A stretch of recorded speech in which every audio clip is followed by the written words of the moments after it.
There's a strange truth about human connection that most people never fully understand. It's not the grand gestures that shape attraction. It's not the expensive dinners, the flashy lifestyle, or even the perfect looks. It's the words you choose, and more importantly, the intention behind them, because a single sentence said at the right time with the right presence can reach deeper than 1,000 empty conversations. And yet most men never learn this. They either say too much trying to impress, or they say too little afraid of saying the wrong thing, or worse, they repeat the same tired compliments that have been said a million times before. You're beautiful. You're hot. Fact. You look nice. And they wonder why it doesn't land. But here's what changes everything. When a man gets older, when he has lived, struggled, failed, but something else, something, his words carry weight. Not because of the words themselves, but because of the man behind them. And when that man learns how to speak with clarity, calmness, and intention, that's when something shifts. That's when women don't just hear him, they feel him. The problem. Let's be honest about something most people avoid saying out loud. Modern communication is broken. We live in a time where attention is cheap, validation is everywhere, and words have lost their meaning. A woman can open her phone right now and see dozens, sometimes hundreds of compliments, messages, reactions, emojis, all saying the same thing in slightly different ways.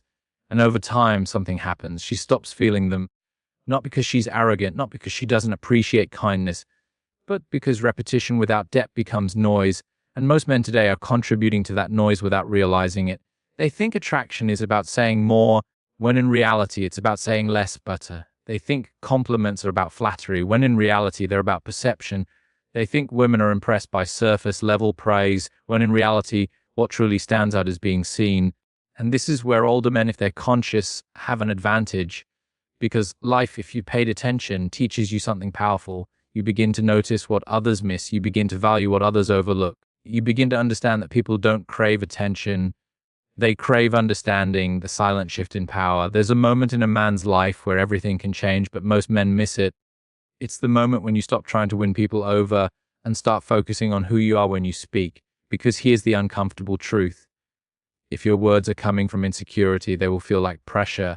If your words are coming from neediness, they will feel like expectation. If your words are coming from emptiness, they will feel like performance. And people, especially women, are incredibly good at sensing that. Not logically, but emotionally, they can feel when a compliment is given to get something versus when it's given because it's simply true. And this is where most men lose without even realizing it. They speak with an agenda. They compliment to be like, to be accepted, to be desired. And ironically, that's exactly what pushes people away, because the energy underneath the words feels heavy. It feels like a transaction. And no one wants to feel like they're part of a transaction, the deeper reality. So what actually makes a compliment powerful? It's not creativity. It's not smooth delivery. It's not even confidence alone. It's presence. It's the ability to observe someone, not just how they look, but how they exist. Most people walk through life half aware. They notice appearances, but not patterns. They hear words, but not tone. They see behavior, but not intention. But when you slow down, when you pay attention, when you develop discipline in how you observe the world, you start to see layers. And those layers are where real connection lives. Because when you speak to someone in a way that reflects something real about them, something they don't hear often, something that isn't obvious, it creates a moment. And moments like that stay with people. Why this matters more today than ever. We're living in a time where people are constantly seen, but rarely understood. Think about that. Profiles, pictures, stories, posts, everyone is visible, but visibility is not the same as being known. And this creates a quiet kind of loneliness, the kind where someone can be surrounded by attention and still feel unseen. This is why certain words, when spoken correctly, have so much impact, because they cut through that noise. They signal something different. I'm not just looking at you, I'm noticing you, and that's rare. Rare enough that it becomes memorable, the discipline behind the words. Now, here's where most people get it wrong. They think this is about learning lines, memorizing phrases, copying what someone else says, but that approach fails every time because words without alignment feel hollow. You can say the perfect compliment, but if your life is undisciplined, if your mind is scattered, if your sense of self is weak, it won't land, because communication is not just verbal, it's energetic, it's behavioral, it's everything around the words. This is why an older man who has built discipline, who has faced hardship, developed patience, and learned restraint, naturally speaks differently. He doesn't rush, he doesn't over-explain, he doesn't seek approval in every sentence. And that alone changes how his words are received, the psychological edge. Let's go a level deeper. Attraction is not just about what you say, it's about how what you say makes someone see themselves. Most compliments focus outward. You look good, you're attractive, you're amazing. But the compliments that truly land, they turn inward, they reflect something back to the person about who they are. And this is powerful because identity is emotional. When someone feels like you understand a part of their identity, they feel connected to you, not because you tried to impress them, but because you revealed something real, the beginning of the shift. So before we even get into the specific compliments, there's something you need to understand. This is not about manipulation. It's not about saying the right thing to get a reaction. If that's your mindset, you've already lost. This is about becoming the kind of man whose words naturally carry weight, a man who doesn't chase attention but commands presence, a man who doesn't speak to fill silency but speaks when there is something worth saying, a man who doesn't hand out empty praise but offers meaningful recognition, because when you reach that level, you don't need many words. Just a few said at the right time with the right awareness can create a connection that most people never experience. And in the next part, we're going to step into the first layer of this. The kinds of compliments that immediately separate you from the noisy, the ones that don't just get a reaction, but create impact. So now we move from theory into something more tangible, because understanding why words matter is one thing, but knowing what kind of words actually create impact, that's where the shift begins. And the first thing you need to accept is this. The compliments that truly stay with someone are not the ones that make them feel desired. They are the ones that make them feel understood. There's a difference. Desire is common, understanding is rare, and rarity is what creates value. Complimenting, I like how you think. This one doesn't sound dramatic. It doesn't sound flashy. In fact, most men overlook it completely. But psychologically, it lands deeper than almost anything else. Because when you tell a woman you appreciate how she looks, you're acknowledging something external. When you tell her you like how she thinks, you're acknowledging something internal, something she has built, something she has developed over time, something that reflects her experiences, her struggles, her perspective on the world. And here's why this matters so much today. Most people are judged instantly, on appearance, on social and quick impressions. Very few people feel like others take the time to understand how their mind works. So when you say calmly and without exaggeration, it creates a pause, because now she's not being reduced to how she looks. She's being recognized for how she processes reality. But here's the key most men miss. You can't say this randomly. It has to come from observation. It has to follow something she said, a perspective she shared, a way she interpreted something. Otherwise, it feels empty. And empty words don't land. The deeper psychology behind it. Every human being has an internal narrative, a story they tell themselves about who they are. I'm different. I see things others don't. And whether that story is accurate or not, it matters emotionally, because identity is not built on facts, it's built on beliefs. So when you recognize something about how someone thinks, you're not just giving a compliment, you're reinforcing part of their identity. And when someone feels seen at the level of identity, they don't forget that. Compliment pay 2A, you're very self-aware. Now this one is even more rare, because self-awareness is uncomfortable. It requires reflection, it requires honesty, it requires facing parts of yourself most people avoid. And the truth is, most people are not deeply self-aware. They react more than they reflect. They distract more than they process. So when you meet someone who actually shows signs of self-awareness, it stands out, and acknowledging that genuinely has impact, because you're recognizing something that isn't easy, something that likely came from struggle, from mistakes, from learning the hard way, from sitting with uncomfortable truths. And when you say you're very self-aware, you're not just complimenting her, you're telling her, I see the work you've done on yourself. And that hits differently, because deep down people want their internal growth to be recognized, not just their external appearance. Why most men avoid these compliments, there's a reason these kinds of words are rare. They require attention, they require patience. They require you to actually listen instead of waiting for your turn to speak. And in a world driven by speed, most people don't slow down enough to notice these things. They skim conversations, they react quickly, they aim for immediate validation. But depth doesn't work like that. Depth requires stillness, and stillness is uncomfortable for people who are used to constant stimulation. Compliment ain't 3, you have a calm energy about you. Now this one is subtle but powerful, because it speaks to something people rarely hear about themselves.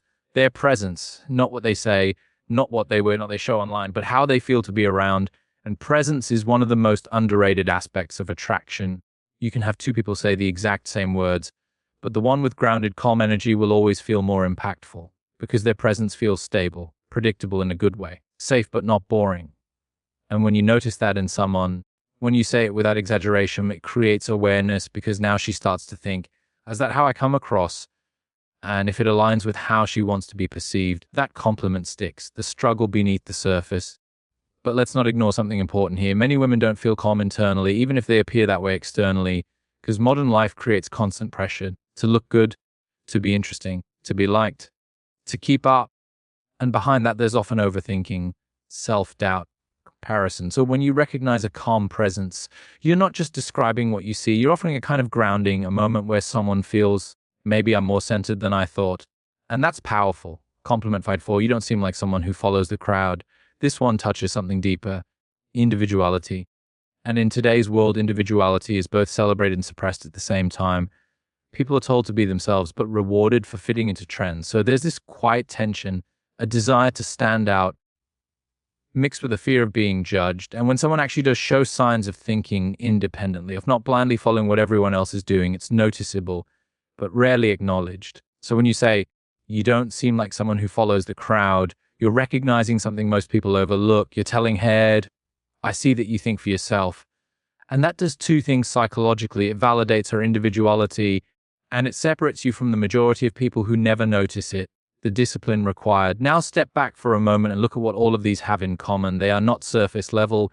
They are not generic. They are not reactive. They are intentional. And intention requires discipline. You can't rush into this. You can't fake observation. You can't shortcut awareness. This is built over time by becoming more present in conversations, by resisting the urge to constantly talk, by actually watching how people express themselves, their tone, their pauses, their patterns, because the more you observe, the more accurate your words become. And accuracy is what creates impact, the internal shift you need to make. If you try to use these compliments without changing your internal state, they won't work. Not consistently, because people don't respond to words alone. They respond to alignment. Your tone, your body language, your timing all have to match the words. And that only happens when you're not trying to impress, when you're not seeking a reaction, when you're simply stating what you've observed calmly, without pressure, without expectation. That's when it feels real.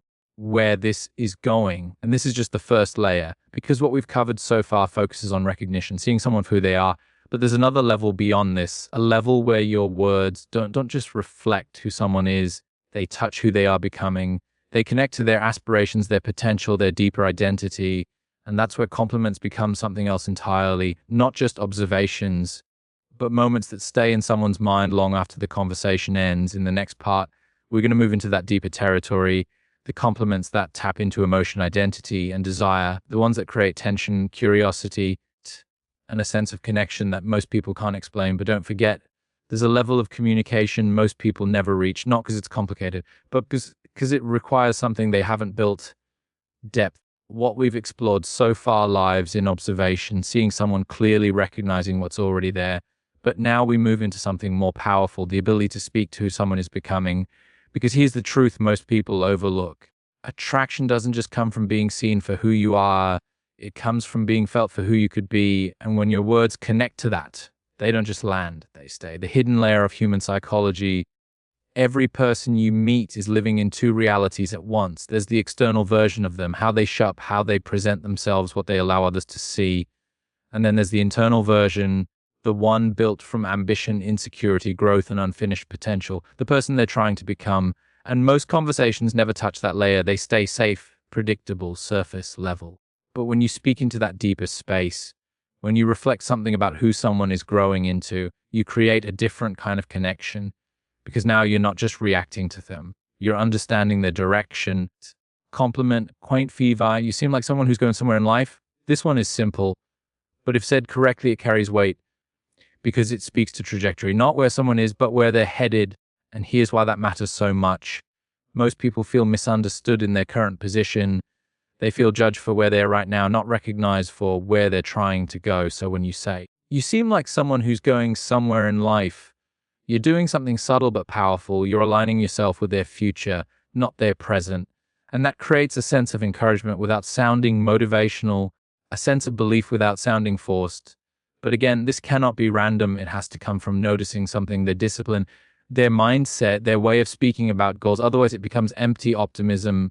And empty optimism feels fake, the emotional weight behind it. There's something deeply human about wanting to be believed in, not a loud, exaggerated way, but in a calm, grounded acknowledgement.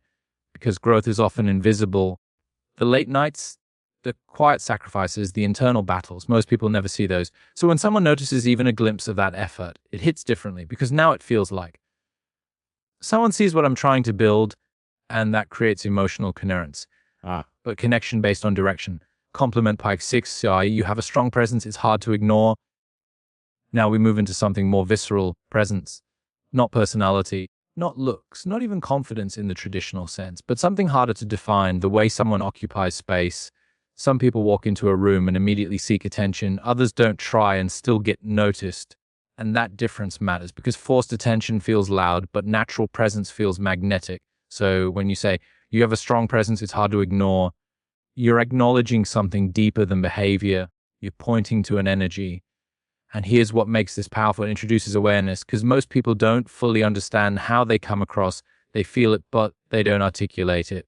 So when you reflect that back to them, you create curiosity. They start to think, what is it about me that creates that effect? And now, without trying, you've made them more aware of themselves, and people are naturally drawn to those who expand their awareness. The tension between confidence and doubt. But let's not ignore something important. Even people who appear confident often carry quiet doubt. They question themselves in ways they don't show. They second-guess decisions. They replay conversations. They wonder if they're enough. So when you acknowledge their presence, you're reinforcing something they may not fully trust yet. And that's why it lands, because it stabilizes something internal. Complement Feint 70. I get the sense you don't open up to just anyone. This one is different because it introduces exclusivity, not in a manipulative way, but in a perceptive way. You're not saying she's distant. You're not saying she's closed off. You're recognizing selectiveness. And selectiveness is powerful because it implies standards. It implies discernment. It implies that not everyone gets access to her attention, her thoughts, her deeper self. And when you say, I get the sense you don't open up to just anyone, you're doing two things at once. You're acknowledging her boundaries and positioning yourself as someone who notices them. And here's the deeper psychological effect. People value what feels earned, not given freely to everyone. So when you recognize that she doesn't give access easily, you increase the value of connection without chasing it. The subtle shift in dynamic. This is where the dynamic changes. Because now the conversation is no longer about trying to impress her. It's about mutual awareness. You're not placing her above you. You're not placing yourself above her. You're simply observing and expressing. And that creates balance. Attraction thrives in balance. And not dominance, not submission, but clarity. Complement AEDA. There's something about you that feels different in a good way. Now, this one, if used correctly, is one of the most powerful because it introduces mystery, but not the kind that confuses, the kind that invites curiosity. You're not over-explaining. You're not breaking it down into specifics. You're simply acknowledging a feeling, and feelings are hard to argue with. When you say, there's something about you that feels different in a good way, because now she wonders, what is it? And more importantly, she wants to know. That curiosity becomes a loop, a subtle tension that keeps the interaction alive even after it ends. Why mystery matters. In a world where everything is explained, everything is labeled, everything is defined, mystery becomes rare, and rarity creates attention, not forced attention, natural attention, because the human mind is wired to seek resolution, to close loops, to understand. So when you leave something slightly open, not confusing, just incomplete, it stays. The responsibility behind these words. Now step back for a second, because there's something important we need to address. These compliments are powerful, and anything powerful comes with responsibility. If you use them without intention, if you use them to manipulate, they will eventually backfire, because authenticity always reveals itself over time. You can't sustain depth with a shallow foundation. So this is not about learning techniques. It's about becoming someone whose perception is sharp enough and whose presence is grounded enough that these words come naturally. Where most men go wrong again, at this stage, many men make a mistake. They hear these ideas, they understand them intellectually, and then they rush to apply them too quickly, too forceful, without calibration, and that creates friction, because timing matters, delivery matters, context matters. You can say the right thing at the wrong moment, and it loses its impact. So discipline isn't just about what you say it, and it's about when sometimes the most powerful move is saying nothing at all, observing longer, waiting for the right moment, letting the conversation breathe, the transition to the final layer. So now we've moved through two levels, recognition and identity, but there's still one layer left. The one most people either misuse or completely misunderstand, because it deals with something even deeper, emotion, not surface level emotion, but the kind that creates attachment, the kind that lingers after the interaction is over, the kind that makes someone replay moments in their mind. trying to understand why they felt the way they did. And in the next part, we're going to step into that final layer where words are no longer just observations or reflections, but become emotional anchors, the kind that create a lasting imprint long after you've left the room. There's a point in every meaningful interaction where something invisible begins to form, not attraction in the obvious sense, not interest in the surface level sense, but something quieter, a feeling that lingers after the conversation ends, and most people never understand why it happens. They think it was chemistry, they think it was timing, they think it was luck, but more often than not, it was how they felt in your presence, not what you said in isolation, but what your words did to their internal world. Because the final layer of communication, the one very few people ever reach, is this: your ability to create an emotional imprint. It's not about making someone feel good in the moment. Anyone can do that. It's about creating a feeling that stays with them when they're alone, when they're quiet, when they replay the interaction without you there. That's the difference between temporary attention and lasting impact. And here's the uncomfortable truth. Most conversations are forgotten within hours, not because they were bad, but because they didn't mean anything. They didn't reach beyond the surface. They didn't shift anything internally. They were just there and then gone. The layer most people avoid. Why don't people create this kind of impact more often? Because it requires vulnerability without being weak. It requires honesty without oversharing. It requires emotional awareness without losing control. And that balance is rare. Most people fall into one or two extremes. They stay guarded, safe, but forgettable, or they overexpose, emotional but overwhelming. But the space in between, that's where emotional imprint lives. Compliment Nina, I feel like you understand things most people miss.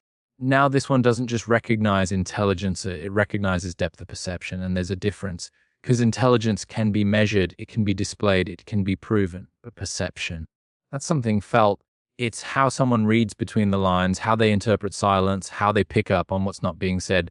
So when you say, I feel like you understand things most people miss, you're acknowledging something subtle but powerful. You're telling her, I believe you see the world differently, and that creates connection on a deeper level, because people who feel different are constantly looking for others who notice that difference, not judge it, not challenge it. Just recognize it. The loneliness of depth, there's something most people don't talk about. The deeper someone thinks, the more they observe, the more they reflect, the more isolated they can feel. Because surface level conversations start to feel empty, repetitive, predictable, unstimulating. So when you meet someone at that level and you acknowledge it, it feels like relief, like finally being met where you actually are. And that's rare. Compliment Faitane, you seem like someone who's been through a lot but didn't let it harden you. This one carries emotional weight because it speaks to resilience, but not just strength, refined strength, the kind that doesn't become cold, the kind that doesn't become bitter, the kind that still holds warmth despite difficulty. And here's why this lands so deeply. Everyone has a past, struggles, mistakes, moments that shape them. But very few people feel like others see that journey. They see the result, but not what it took to get there. So when you say, you seem like someone who's been through a lot but didn't let it harden you, you're doing something powerful.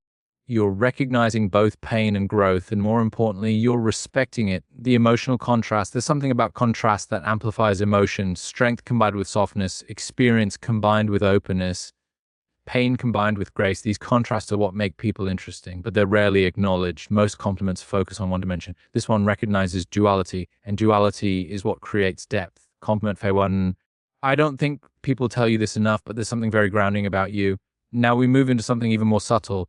The idea of being grounding, not exciting in a chaotic way, not loud or attention seeking, but stabilizing. And in today's world, that's rare because everything is fast, everything is stimulating, everything is pulling for attention. So when someone has a grounding presence, it feels different. Calm, but not boring, strong, but not aggressive, present, but not overwhelming. And when you say, I don't think people tell you this enough, but there's something very grounding about you, you're doing two things.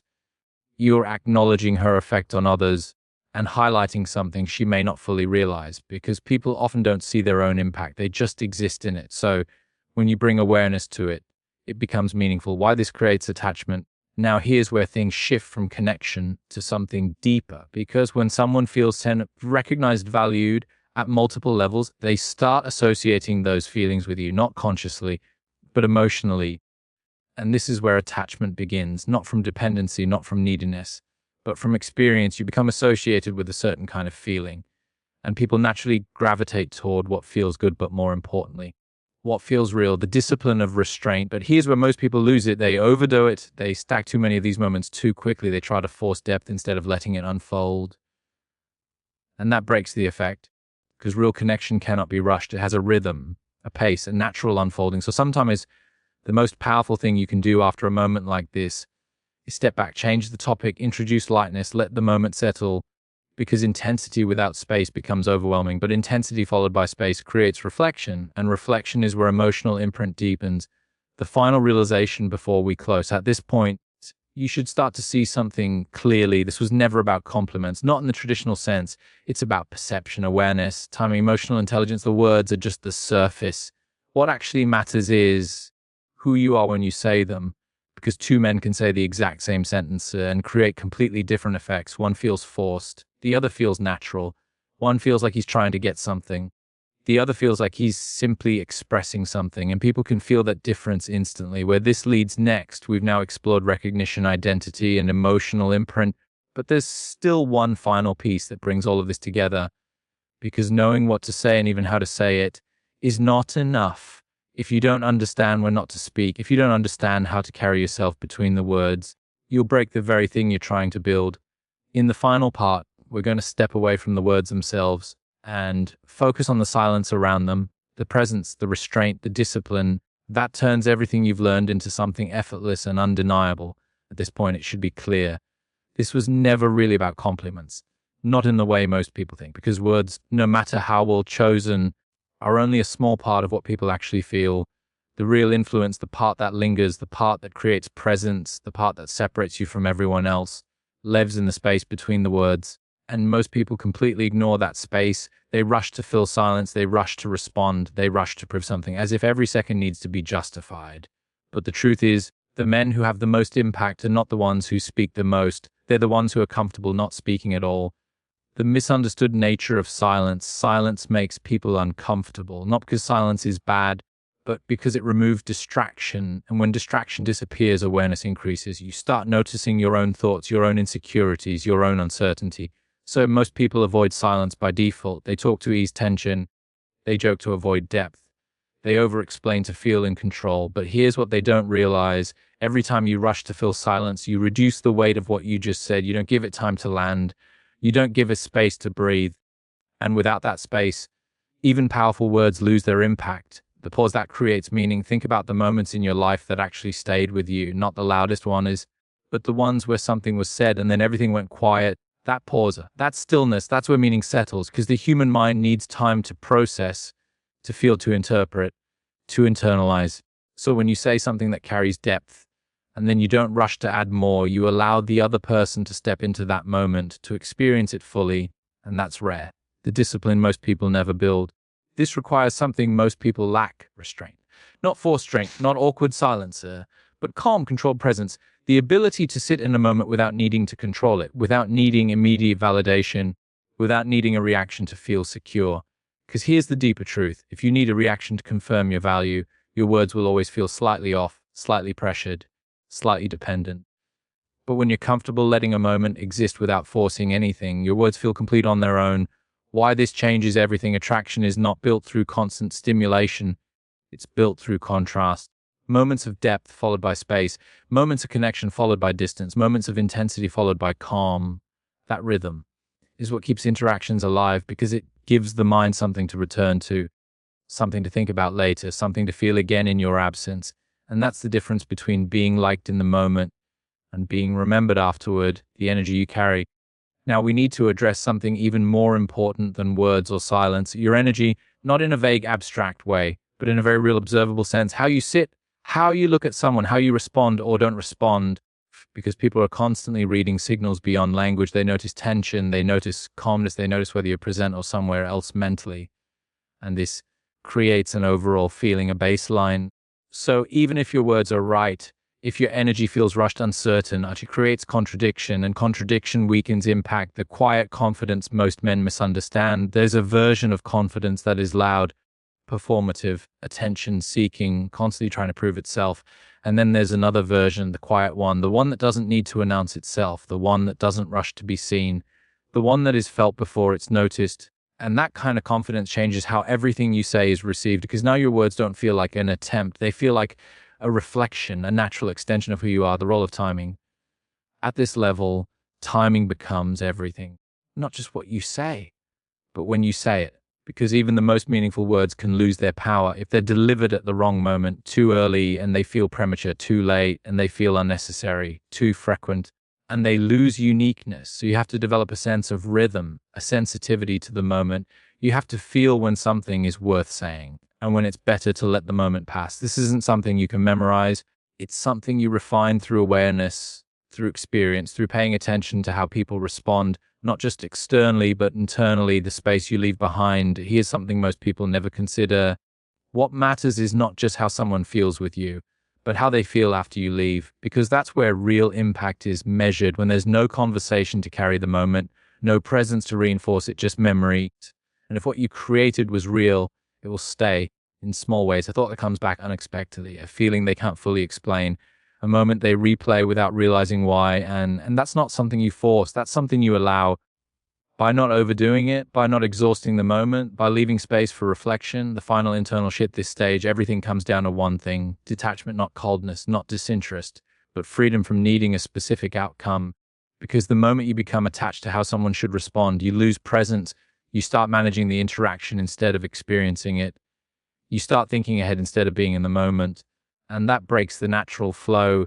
But when you're detached, when you're simply observing, expressing, and allowing, everything becomes lighter, more natural, more real. What this all really means, so when you look back at everything we've covered, the compliments, the psychology, the emotional layers, you start to see the truth. None of this works without inner stability, without discipline in your own life, without clarity in your own life, without a sense of purpose that isn't dependent on external validation. Because the more grounded you are internally, the less you need to try externally, and that's what people feel, not the effort, but the absence of it, where this leaves you.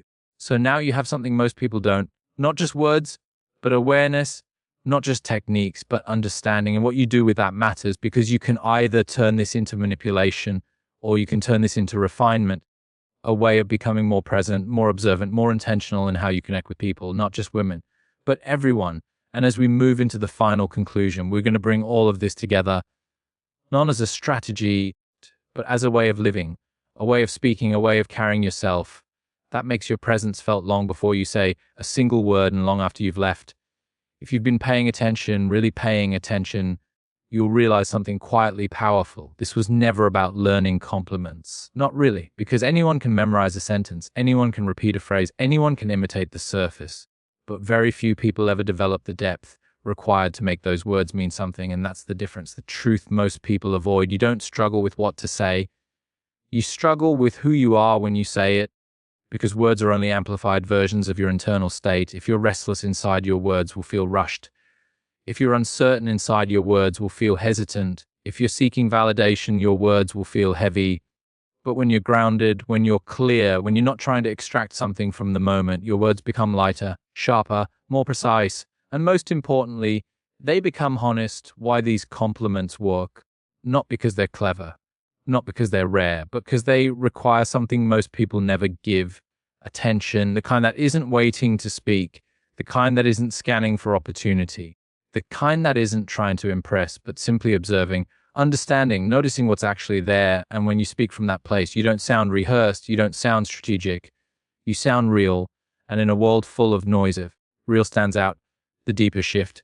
At the beginning, you might have thought this was about attraction, about saying the right things to create interest, but now you should see it differently. This is about connection, the kind that isn't forced, the kind that isn't manipulated, the kind that doesn't rely on performance, but emerges naturally when two people feel seen, understood, and respected. And that doesn't just apply to women, it applies to everyone you interact with. Because at the core, every human being wants the same thing: to feel like they're not invisible, the discipline that changes everything. But none of this exists without discipline, not the loud, aggressive kind, the quiet kind, the kind that shows up in how you listen, how you pause, how you choose your words, and when you choose not to speak at all. The discipline to observe before reacting, the discipline to stay present instead of drifting into distraction, the discipline to speak with intention instead of impulse. Because when you build that, everything changes, not just how others see you, but how you experience the world. The power of restraint. You don't need to say everything you notice. You don't need to fill every silence. You don't need to prove your value in every moment. In fact, the more you let go of that need, the more your presence begins to speak for you. And when you do choose to say something, it lands. Because it's not coming from pressure, it's coming from clarity. They'll understand attraction fades, attention shifts, but impact stays. And impact is created in small moments, a sentence that felt different, a pause that felt intentional, a presence that felt calm in a chaotic world. These are the things people remember, not because they were loud, but because they were felt. Who you become from this.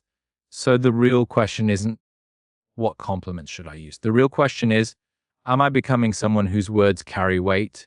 Because when you are, you don't need many of them. A few sentences at the right time, spoken with awareness, can create something most people spend years trying to force. Final thought, slow down, pay attention, say less but mean more. Because in the end, it's not about impressing anyone, it's about being present enough, honest enough, and aware enough that when you speak, it actually matters.